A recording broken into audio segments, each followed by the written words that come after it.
So as we reflect on it, one of the things he says, of course, shake the dust off your feet for those who will not listen to you, and I try to think of why Jesus would do that, what was behind that. And I think for us sometimes as people of faith, we try too hard.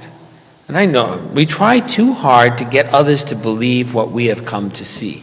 And we do want others to believe that. We really do. And good people of faith, especially parents, they want their children to have the same kind of faith they had. There's no question. Maybe even spouses, and friends, our loved ones.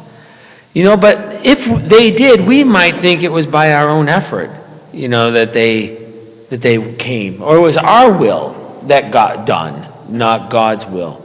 And I think it's up to God to do the work. And I think when I see this one where Jesus is like, look, preach the gospel. If they reject you, just shake the dust off your feet and move on. But I think some of us, because of maybe our strong will, we're like, I got to work harder. If I just say the right thing. I get parents who throw their kids in front of me and say, he doesn't believe, do something. And I'm like, I can't do something. It's God's work. They think if I say the magic word, that's it. That's all they're going to need to believe. And it's much more complicated than that. There's a lot going on. And I remember I had a difficult time with one mother in particular, because she was all upset that her kid didn't believe. And I started to talk to him, and he was a high school kid, and I come to the conclusion he didn't want to believe. Everything I would have said, he didn't want that. And I said, you have to come to realization that your child doesn't want it, and you have to move on. Pray for him continually, but you can't hound that poor kid. It's his choice, and he's a person of God.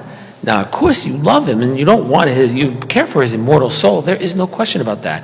And then you turn to prayer. But in the end, Jesus says, look, preach the gospel. If they reject you, just shake the dust of your feet and move on. Let God take care of that. We don't know what their journey is. We don't know what will happen. We know the story's not over. There might be some more work that has to be done, some experiences that need to happen first. But sometimes our own will, we're going to work even harder and harder and harder, and we're going to force it on them until they finally like it, And it's like, Jesus says, look, whatever house you enter, stay there, right? Leave. If they don't welcome you, or if they don't listen to you, shake the dust off your feet and move on. Go on, continue to live your faith, go on, continue to proclaim the gospel. And if you do it well, and something happens in their life, they'll come back to you. It happens. They're like, I need to know. I know who I can ask. I can ask because I know she or he is a person of faith. If something happens, and say making yourself always available, never shutting it down, but also moving on. And I think that gives people the freedom to believe as they want to believe and to live the way they want to live that God has given them. And sometimes we want to curtail their freedom. Tell them what they need to do. And I think sometimes we work harder and we actually work against kind of what God is probably trying to do in their life.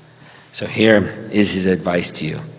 You go, and it's funny because he says go, but no sack, no food, no money in your belt. In other words, be a witness. Be a witness of God being first in your life. How are you going to be detached from all these things and love the Lord your God? Preach the gospel. They don't want to listen to you because they love the world more. Move on and preach to those who need to hear the gospel. And let it be.